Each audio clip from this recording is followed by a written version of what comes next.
তো এরকমভাবে জাস্ট ছোটো ছোটো করে ফ্লাওয়ার করে নেবেন, এটা দোনো সাইডেই করে নেবেন এইভাবে।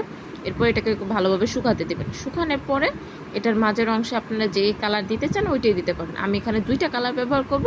তো ফার্স্ট আমি ইয়েলো কালারটা ব্যবহার করছি, এটার উপরে আমি আরেকটা কালার দেবো। এটা ভিডিওতে সামনেতেই দেখে যাবেন যে আমি নেক্সটে কী কালারটা দিয়েছি। আর আপনারা চাইলে যে কোনো একটা কালারও দিতে পারেন, এটা আপনাদের ইচ্ছা। কিংবা আপনাদের যে এই কালারটাই দিতে হবে এরকম কিছু না, আপনারা অন্য কালারও দিতে পারেন, এটা আপনাদের একান্ত ব্যক্তিগত ব্যাপার।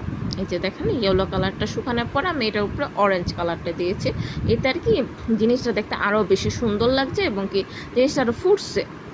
ইয়েলো থেকে দেখেন অরেঞ্জটা দেওয়ার কারণে এটা আরও বেশি সুন্দর লাগতেছে। তো ঠিক সেমভাবে আমি পুরাটা চিরুনি দোনোটা সাইড এভাবে করে নিয়েছি। এই যে দেখেন আমার চিরুনির এটা ফাইনাল লুক।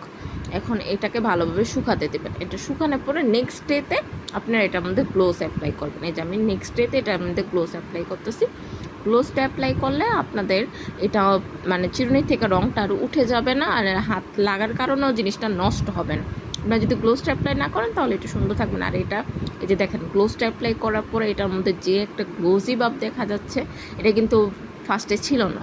এটা খুব সুন্দরভাবে এটার মধ্যে গ্লোস অ্যাপ্লাই করার কারণে এটার মধ্যে এইরকম একটা লুক আসছে। যেটা হলো আমার ফাইনাল লুক। সবার থেকে কেমন লাগেছে অবশ্যই জানাবেন। সবাই ভালো থাকবেন, সুস্থ থাকবেন। আল্লাহ হাফেজ।